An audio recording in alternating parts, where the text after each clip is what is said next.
Well, it's been a little while since I've done one of these, and after my Jason and the Argonauts video, I figured let's do one more Ray Harryhausen movie.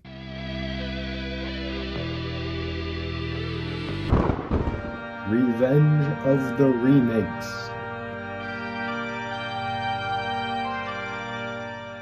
Clash of the Titans and Clash of the Titans. Now, the original Clash of the Titans came out in 1981, and the remake came out in 2010. And this is a very interesting example of Revenge of the Remakes, because the original Clash of the Titans came out in 1981, yeah, but it really does harken back to the 60s and 70s, even some of the 50s stop-motion monster craze that Ray Harryhausen started. And Ray Harryhausen, if you don't know who he is, I already made a video on Jason and the Argonauts, which is one of my favorite of his movies, and go check that out for more information on him. But all you need to know really is that he is the king of stop motion animation. His monster effects, monster creations, were the star of his movies. The actors that were human, they were there and they filled their roles, but really the monsters are the star of the movie. And Clash of Titans is clearly trying to take that Ray Harryhausen influence and modernize it, update it in a post-CGI world. So what we have is a movie that in 1981 was primarily stop motion animation for its creature effects, and in 2010 is primarily CGI, although there are some other effects that both movies sprinkle in to give the movies a little bit more realism. Now, the first thing we need to talk about is our main character, Perseus. He's the hero of this story. He's the character that we're following. And Perseus in this kind of movie is actually not that important. We're not here to see Perseus. We're here to see all the crazy monsters and adventures that are going to be put on screen. And Perseus is just a vehicle for that. And because of that, unfortunately, in both versions, Perseus is kind of bland. He's especially bland in the 1981 version because he was kind of raised on this island all alone with his mother, and then he grew up to be a man. He was kind of sheltered by the gods. When he goes on his quest, it's just kind of like he's going through the motions, you know? He goes to find Andromeda. When he finds her and marries her, well, her home city is being threatened by the gods, so now he's got to go on another quest to go and save the town. So aside from just basic loyalty and devotion to his wife and his wife's people, there's not that much behind Harry Hamlin's portrayal as Perseus in the 1981 version. He's kind of bland, a little forgettable. You don't really remember that much about him. And unfortunately, the same is also true with Perseus in the 2010 version. Sam Worthington plays him here, and I'm not a big Sam Worthington fan. He was an actor that kind of got thrust in the scene around like 2008, and he kind of stuck around for a while, but we don't really hear that much about him. And that's probably because he's not as good a dramatic actor as a lot of studios thought he would be. And yeah, he's kind of bland here too. He's okay. The acting is not great, but he's not bad either. It's just kind of a forgettable performance, except for one aspect that the remake really harps on, and that's that Perseus is very much against the gods. He's very much against his god heritage because he is the son of Zeus. He's a demigod in both versions. And while in the 1981 version he's kind of indifferent to this realization, he kind of doesn't care all that much. He'll take the gifts from the gods as they present themselves and he'll use that to his own ends.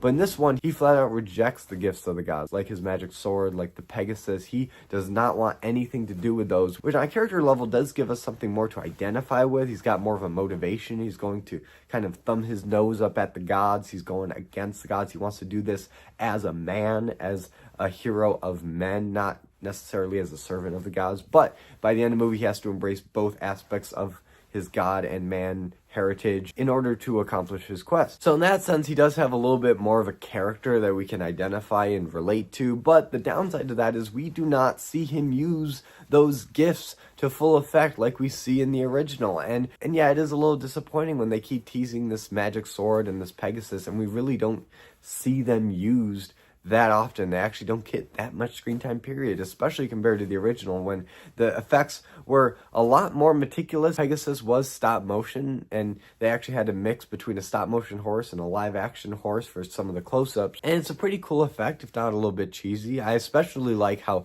they had Pegasus gallop while the wings are going. While he's flying, it looks like he's running on air. That's a pretty nice touch that they didn't have to do. They could have had Pegasus' legs just kick up and retract like an airplane and just have the wings do the work. But no, they wanted to give this Pegasus a little bit more personality, so I do appreciate that. But now, as far as the story's concerned, when I sat down to watch both these movies again, I had it in my head that these movies basically followed the same exact plot, the same exact quest, and it was really just the updated special effects and the reinterpretation of some of these scenes that made the difference. But that wasn't really the case. The actual narrative got a bit shuffled around when they got to the remake. Because in the original, there's actually 2 quests that Perseus goes on, and there's actually 2 cities that are threatened to be destroyed by the gods, that the gods release the Kraken on. In the very beginning of the movie, when Perseus is born and rejected, the city that they came from is Argos, and because of how the king treated the son of Zeus, Zeus released the Kraken, and this city was decimated. And we don't really see the Kraken in this opening section. It's very vague, but we do see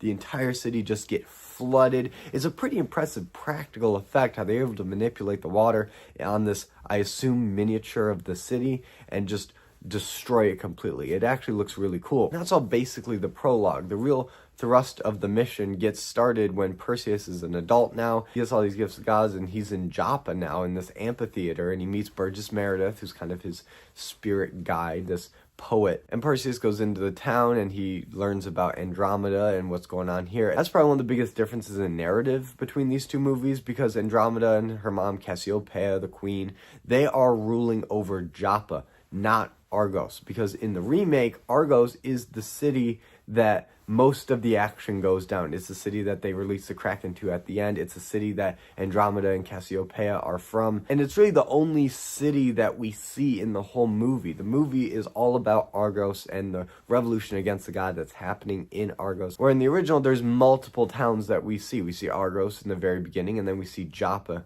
here. And it's Joppa that gets threatened by the Kraken at the end. And when Perseus goes to Joppa and he learns about Andromeda's suitor problems, he has to fix that. Because he, in kind of a creeper move, watches Andromeda sleep and sees that this vulture thing comes down with a cage and it takes Andromeda's soul and takes it to the swampland where we see Calibos. And this whole initial quest is all about Perseus ending the curse that Calibos has on Andromeda. Because Calibos is this demon thing. He was the initial suitor for Andromeda, but then he got cursed by Zeus and turned all ugly and demon looking. Calibos still loves Andromeda, so he concocted this scheme where he'll give Andromeda this vision of a riddle, and in the morning when a suitor comes, they get a new riddle, and if the suitor can't answer the riddle correctly, well, they get burned at the stake, which is a pretty gruesome end for not answering a riddle. So Perseus, trying to end this curse and restore Andromeda, actually confronts Calibos, and he gets Calibos to agree to end the curse, sparing his life, but not before cutting off his hand and uncovering the solution to the riddle.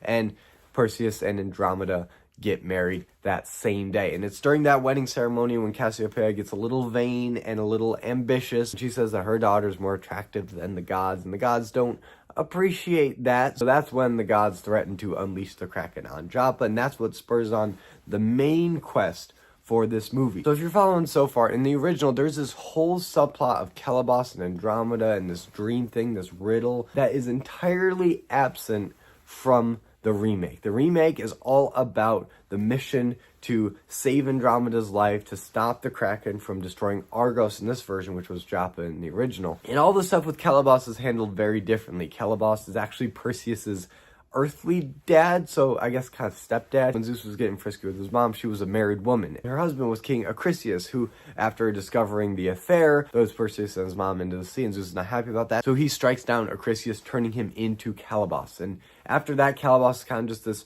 reoccurring bad guy that kind of pops up here and there. He's kind of an agent of chaos or an agent of Hades in this version, whereas in the original, he had a very clear motivation. He wanted Andromeda, and that was a whole separate mission Perseus had to go on to rectify before all the stuff with the Kraken really became relevant. I, for one, really do think that the original did Calibos better. Not only does he have his own story that really stands on its own during the first half of this movie, whereas in the second one, he's kind of relegated to a background character that kind of pops up here and there. But secondly, more important for this kind of movie is the character designs, because the character designs really do make or break a movie like this. You need compelling character design and compelling creature effects to make it look cool. And Calabas in the original is such an interesting character just from a design standpoint because they utilize two different effects. They utilize stop motion for the wider shots when he's fighting and he's got these big demon horns and this big tail that's moving around. He looks like a creature. He doesn't even look human anymore.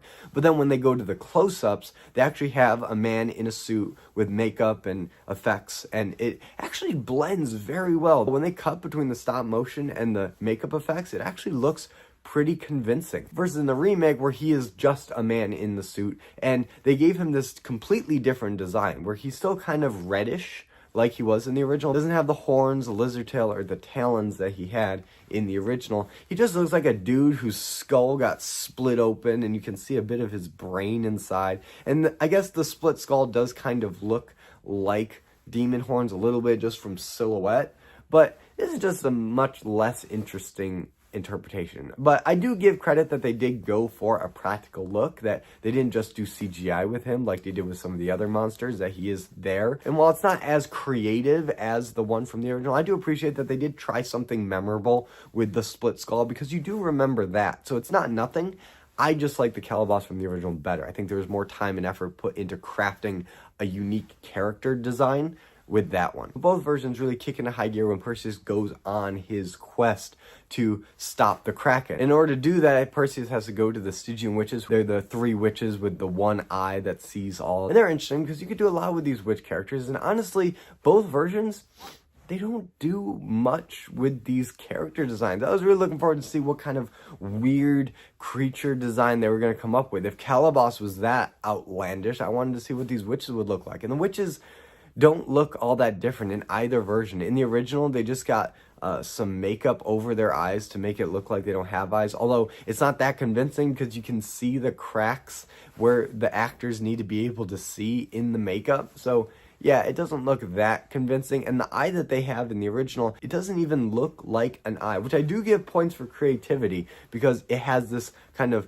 disco ball kind of look to it that clearly is not a human eye, it's an all-seeing eye. So I can see where that idea came from. But the remake doesn't do anything that creative either. They kind of look the same, except here the slits for the eyes are actually part of a character design feature. They're not just a flaw in the makeup. They actually have these slits that look kind of like the mouth of Sauron in Return of the King. I don't really know what they were going for. It's a choice, but I don't see a lot of logic to that with these blind witches, why they would have these slit eye sockets, especially when the eye that they're holding looks more like a human eye. And this human eye actually looks really cool. It moves and looks around when they hold it, and even when it gets thrown on the ground or hanging, the eye is still twitching. It's got this really long optical nerve that Perseus can hold and dangle over an abyss to threaten them. So on that level, just on the eye itself, I do really like what the remake did with the eye. Even though the witches are a little weird in both versions, they're kind of underplayed. I wish they had done more and really pushed what they could have done with the witch concept. I do like what they did with the eye in the remake, so for that I'm giving it to the remake in this one. But through this conversation with the witches, it's revealed that the only way to stop the Kraken is with the head of Medusa, because if Perseus chops that off of Medusa, he can use that head to turn the Kraken to stone if it looks at it. Sounds like a good plan. The only downside is they have to cross the river Styx, which is the river to the underworld, and right on the border to the underworld you will find Medusa's lair. So they pay the ferryman Charon, and Charon is an interesting character design in both versions. In the original, he's more of your typical skeleton Grim Reaper design, which is not a bad design. It actually looks like a really cool skeleton Grim Reaper, but it is a little more predictable. Whereas in the remake, they actually get creative for once. This is a really cool character design for Charon. He's a man in a suit. There's a practical effect. He's got this skeletal face. He's got this very bony limbs, but he is grafted onto the boat itself. He's part of the boat, which is a really cool concept because that is his job. That's his whole existence, is ferrying souls to the underworld. So he never leaves the boat. So having him kind of woven and built into the bulkheads of the boat itself is a really cool idea, and I love that they did that. And for that reason, I have to give it again to the remake, which is a lot more praise than I thought I'd be giving to the remake, because revisiting both these movies, I was expecting that the effects in the remake would not age well. I was expecting all the CGI to look like garbage and the actual stop motion effects to age better, even though they are cheesier they have great opportunity for character design. So because of that, I was ready to dump all over this remake. But so far, the remake has actually been surprising me. It's been holding its own. Even though they don't really do Calabas all that well, and the big vulture that takes away Andromeda is just not in the movie, which that's kind of a shame. I wanted to see what the vulture equivalent in CGI or in some other effect would have looked like. But aside from that, the actual Kraken storyline, which is what they're focusing on in the remake, is holding its own pretty well against the original. But real quick, I do have to give more credit to the original, because before we meet Medusa, we have another creature design, and it's Cerberus. I've never known how to pronounce that name. It's the three-headed dog that guards the underworld, and in Clash of Titans, it's a two-headed dog. So I don't know if it's exactly Cerberus, because it doesn't have the three heads and all that, but it is a two-headed wolf thing that is guarding the underworld that they have to fight and kill, and it's a really cool effect. It is stop motion, and it's a cool design because we've seen different multi-headed creatures before, and this is just another little cool thing that they didn't have to put in there, but they put in there, and they went the extra mile, so I do give credit for that. It is a shame that we didn't get that little extra creature design in the remake. I would have loved to see what they would have come up with modern effects, but they opted not to. And now we've come to Medusa. Medusa really is the showstopper, at least in my opinion. Medusa was always my favorite element in Greek mythology. I always thought she had a really cool backstory, a really cool look, and just a really cool power set. She had this bow and arrow. She can turn people to stone. She's got a snake tail. There's a lot of different ways you can interpret Medusa, and here we have two completely different interpretations. Design-wise, she's more or less the same, although in the original, she is a bit more monstrous looking. She is very ugly to look at, whereas in the original, she actually looks pretty attractive. Now, she does have this uncanny valley CGI face going on, so I can't really give it too much credit, because this is one of those effects that you really do feel the CGI on her, and it just hasn't aged all that well. But if we're just going off of attractive Medusa, but with a bunch of snakes, versus complete monster Medusa, I do have to go with complete monster Medusa, because you can tell right away that this woman is cursed, and it makes it a lot harder to believe that she was beautiful at one point. I just think that just says more to the tragedy of her curse, because we all know that she was beautiful at one point, but in the remake, we do still see it, so it doesn't feel like that much of a curse, whereas the original, that's definitely a curse. But on top of the overall appearance, the movement of Medusa is very different, because in the original, it's very methodical, it's very suspenseful. She moves very slowly, just kind of dragging that snake tail along the ground. She doesn't have legs in either version, so her whole lower body is all snake. So in the original, she's just kind of creeping along, taking out dudes left and right, surprising them and turning them to stone. But in the remake, she is moving very fast. This is a much more ADHD, whipping around every corner. And while I do appreciate the different interpretation that she's a bit more of a fighter Medusa than the slower, more methodical one of the original, I don't feel the weight of her body. She's dragging like 100-foot long snake tail, and that thing has to weigh something. That's gotta kind of bog you down. She's just whipping like it weighs nothing whatsoever. And I do feel like that is part of the CGI. With CGI, you can make things move however you want, versus stop motion, you are limited to how they can move. And I just feel like with the character Medusa, it does work better when she is this more methodical, weighty, kind of lumbering snake lady that just has to bide her time and entrap these characters. On top of that, the suspense of the original is better executed. You really have a sense of dread that Perseus needs to be careful or he will be turned to stone. Whereas the remake is much more fast-paced and you don't have that level of suspense. And the second to last creature I'm going to talk about in this movie is the scorpions. And the scorpions, there's not that much to say. They're these giant scorpions that